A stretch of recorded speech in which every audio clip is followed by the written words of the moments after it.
총동원 전도 초청잔치가 한 주일 남았습니다. 대개 장례식은 갑자기 치르게 됩니다. 하지만 잔치는 준비를 하게 되어 있어요. 결혼식 잔치든 혹은 돌잔치든 요즘 칠순, 팔순 같은 잔치를 하든 모든 잔치는 미리 준비를 합니다. 우리도 이번 총동원 전도 초청잔치를 위해서 만반의 준비를 하고 있습니다. 혹시 여러분들 교회 입구 들어오면서 바뀐 거 보셨어요? 계단 올라오면서 좀 놀라지 않으셨어요? 놀라셨죠? 만지지 말고 보기만 하세요. 식당 가봐도 아직 미완성이지만 달라지고 있어요. 우리 김 목사님과 몇몇 집사님들이 일주일 내내 꼼지락 해가지고 만들어 놓은 작품들이 왜 이런 걸 이렇게 만들어 놨을까? 다음 주에 초청받아 오시는 분들에게 더 좋은 모습을 보여드리기 위해서 이렇게 한 주간 내내 고생해서 만들어 놨습니다. 게다가 지금 오실 분들에게 드릴 좋은 선물도 주문해 놨고, 또 이번 주간에 우리 또 대청소도 하고, 또 우리 권사님들 음식도 준비하면서 우리는 만반의 준비를 할 것입니다. 이렇게 예나 지금이나 잔치는 미리부터 몇 날 며칠부터 준비를 하게 됩니다. 오늘 본문의 말씀 보면 어떤 사람이 큰 잔치를 베풀었다라고 말합니다. 그러면 이 잔치는 어떤 잔치고 또 이 잔치는 어떻게 준비되었는가 함께 말씀을 나누고자 합니다. 이 잔치는 구원의 잔치입니다. 예수님께서 한 바리새인 지도자의 집에 가셔서 지금 음식을 드시고 계시는 거예요. 거기서 예수님은 한 수중병 환자를 고쳐주셨고, 그리고 또 사람들에게 이 잔치 자리니까 너희들이 잔치에 초대를 받거든 높은 자리에 앉지 말고 끝자리에 앉으라 라고 하는 교훈의 말씀도 주셨습니다. 그때 같이 음식을 먹던 한 사람이 하나님 나라에서 음식을 먹는 자는 복이 있습니다 이런 말을 했어요.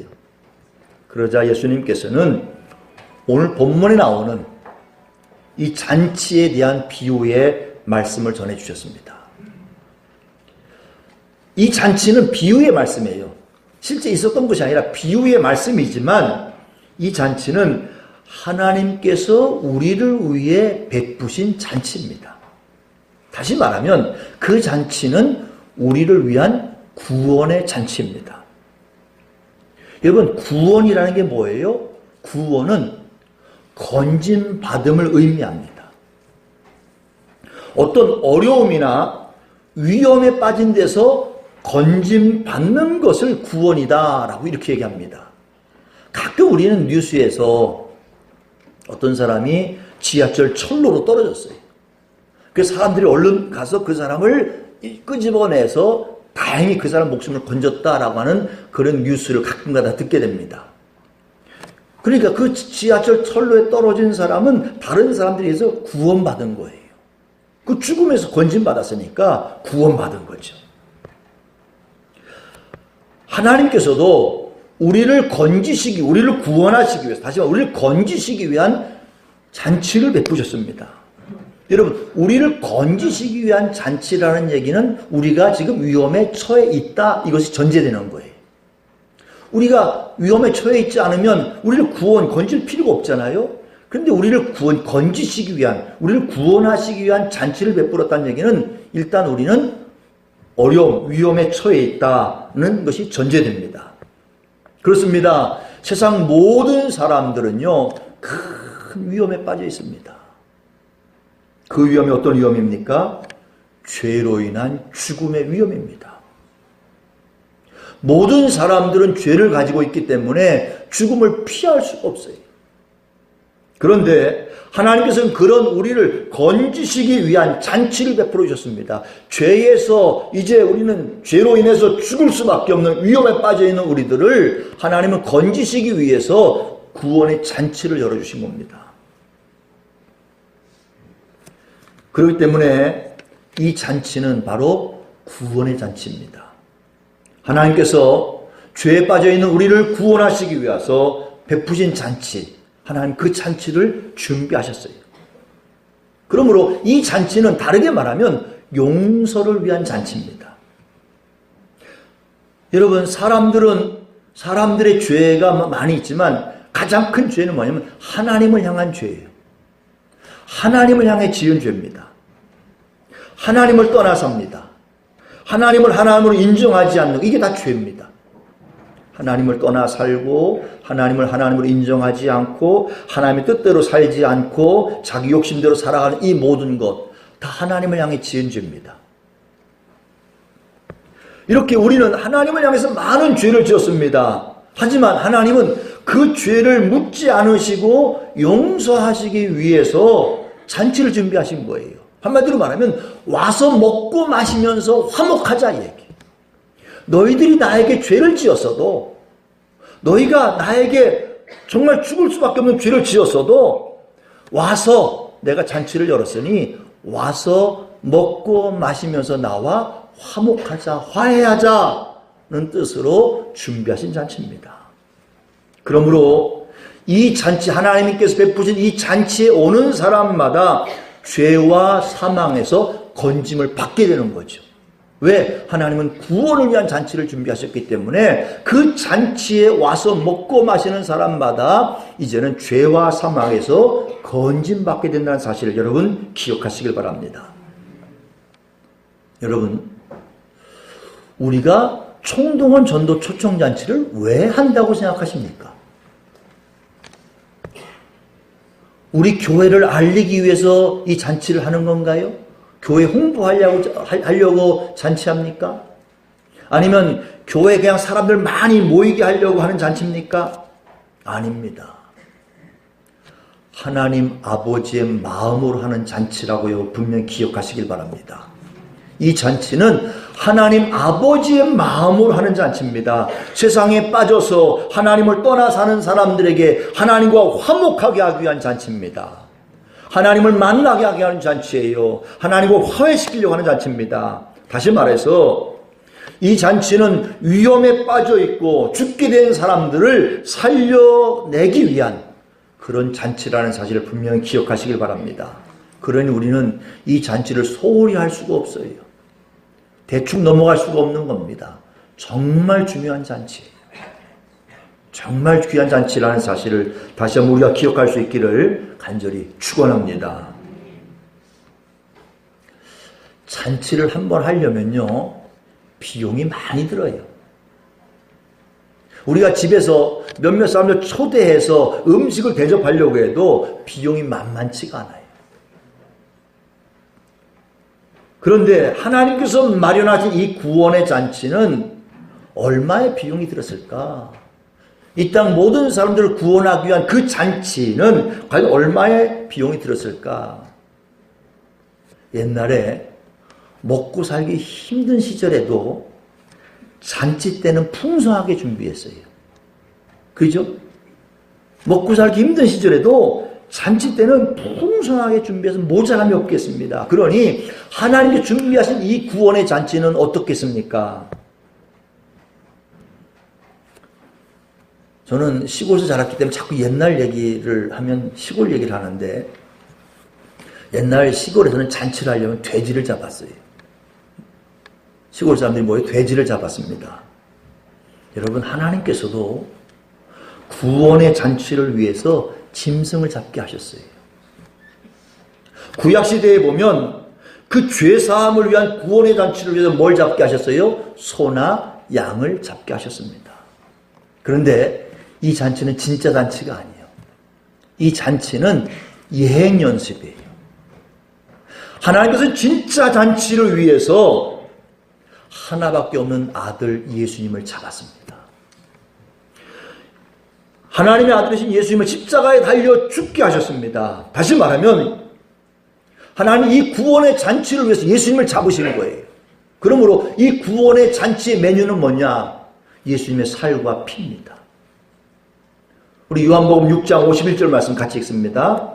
나는 하늘에서 내려온 살아있는 떡이니 사람이 이 떡을 먹으면 영생하리라. 영생은 구원입니다. 내가 줄 떡은 곧 세상의 생명을 위한 내 살이니라 하시니라. 54절 말씀 요한복음 6장 54절 같이 봅니다. 내 살을 먹고 내 피를 마시는 자는 영생을 가졌고 마지막 날에 내가 그를 다시 살리리니. 그렇습니다. 구원잔치의 메뉴는 내 살과 내 피, 예수님의 살과 피가 바로 하나님께서 열어놓으신 잔치의 메뉴입니다. 그렇습니다. 하나님은 구원을 위한 잔치를 위해서 소나 양이나 돼지를 잡으신 게 아니에요. 하나밖에 없는 독생자 예수 그리스도를 잡았습니다. 그래서 그 예수 그리스도를 잡으심으로 말미암아 모든 사람들이 먹고 남게 하셨어요. 잔치는 풍성해야 되잖아요. 모든 사람이 먹고 남게 했습니다. 다시 말하면 모든 사람들이 용서받을 길을 열어놓으셨어요. 여러분, 하나님이 용서하시는 사람은 뭐 신천지에서 말하는 14만 4천 명이 아닙니다. 모든 사람이 구원받을 수 있어요. 이 땅의 모든 사람 다 구원받을 수 있습니다. 그러니 여러분, 이보다 더 큰 비용이 든 잔치 곧 있겠어요. 세상에 태어나는 모든 사람들이 먹고도 남을 수 있는 음식, 그 바로 예수 그리스도의 살과 피입니다. 우리도 이번 총동원 전도 초청잔치를 위해서 많은 비용을 예산으로 세웠습니다. 돈도 돈이지만 저는 여러 사람들의 수고는 비용으로 계산할 수가 없어요.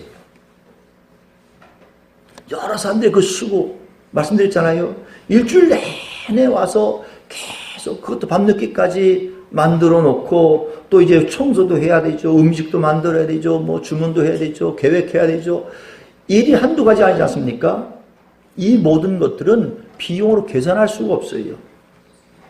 여러분, 이렇게 우리가 많은 비용과 많은 수고를 들이고서 하는 목적이 뭡니까? 왜 이걸 합니까? 목적은 하나예요. 한 사람이라도 하나님의 품으로 돌아오게 하기 위한 마음입니다. 우리 이 목적을 가지고 이 잔치를 하는 거예요. 그러므로 우리 함께 이 마음을 품고 함께 마음을 모으고 함께 수고하고 노력할 수 있기를 간절히 축원합니다. 뭐니 뭐니 해도 잔치는 북적거려야 돼요. 잔치집은 북적거려야 돼요. 자, 그러면 하나님께서 준비하신 이 구원의 잔치는 어땠는가? 여러분, 하나님께서 잔치를 준비하시고 사람들을 청했습니다. 초청장을 보낸 거예요. 청했습니다. 그리고 잔치할 시간이 되어서 다시 한번 종들을 보내서 사람들에게 모든 것이 준비되었으니 오라고 했습니다. 그런데 이 청함받은 사람들의 반응이 어땠습니까? 초청받은 사람들이 어땠어요? 한 사람은 나는 밭을 샀으니 나가봐야 되겠다. 좀 양해해줘라. 나는 소를 샀으니 나가 시험해봐야 되겠으니 나를 좀 양해해 주시오. 나는 장가 들었으니 못 가겠습니다. 다들 자기 일을 핑계 삼아 사양을 했어요. 초청은 했는데 자기들 일, 내 일, 이것을 핑계 삼아서 못 가겠다고 했습니다. 준비는 많이 했는데 자리가 텅텅 비게 생겼어요. 종들이 주인에게 돌아와서 얘기합니다. 이래서 저래서 못 온다고 합니다. 주인의 마음이 좋을 리가 없죠. 잘 준비한 주인의 마음이 좋을 리가 없습니다. 준비는 했는데 사람들이 없으니 이거 어쩌란 말입니까? 주인이 종들에게 다시 말합니다. 우리 21절 말씀 중간부터 말씀 같이 봅니다. 빨리 시내의 거리와 골목으로 나가서 가난한 자들과 몸 불편한 자들과 맹인들과 저는 자들을 데려오라. 다른 사람으로라도 이 자리를 채우라는 얘기예요. 그래서 그들을 데려다가 채웠습니다. 그런데 아직도 빈자리가 있어요. 아직도 빈자리가 있습니다. 이번에 또 뭐라고 말합니까? 우리 23절 말씀 같이 봅니다. 주인이 종에게 이르되 길과 산울타리 가로 나가서 사람을 강권하여 데려다가 내 집을 채우라. 여러분, 누구나 잔치를 준비하는 사람의 마음은 자리가 가득 차길 바라요. 잔치 자리가 허전하길 바랍니까? 잔치를 준비하는 사람의 마음은 자리가 가득 차길 바라요. 북적북적하길 바라요. 하나님 아버지의 마음도 그랬던 거예요. 그 하나님께서 열어놓으신 이 구원의 잔치에 많은 사람들이 와서 북적거리기를 원하셨습니다만 이 초청받은 사람들이 사양을 해요. 그래서 초청받지 못한 사람들 갖다 채우게 합니다. 그래도 자리가 남자 사람을 강권해서 데려다가 내 집을 채워라 말합니다. 이게 바로 모든 사람들을 구원하시기 원하는 하나님 아버지의 마음이에요. 하나님 아버지는 모든 사람들이 이 구원의 자리에 오기를 원하시는 겁니다. 사랑하는 여러분, 우리가 지금 여기 내가 초청할 사람 이름이 쭉 여기 걸려 있습니다. 혹시 아직 못 걸고 지금 갖고 계신 분이 있으시면 이따가 이 설교 끝나고 찬송 부를 때 와서 걸으세요. 제가 잊어버릴까 지금 말씀드립니다. 찬송 부를 때 와서 걸으세요. 근데 주중에 더 많이 걸린 것 같아요.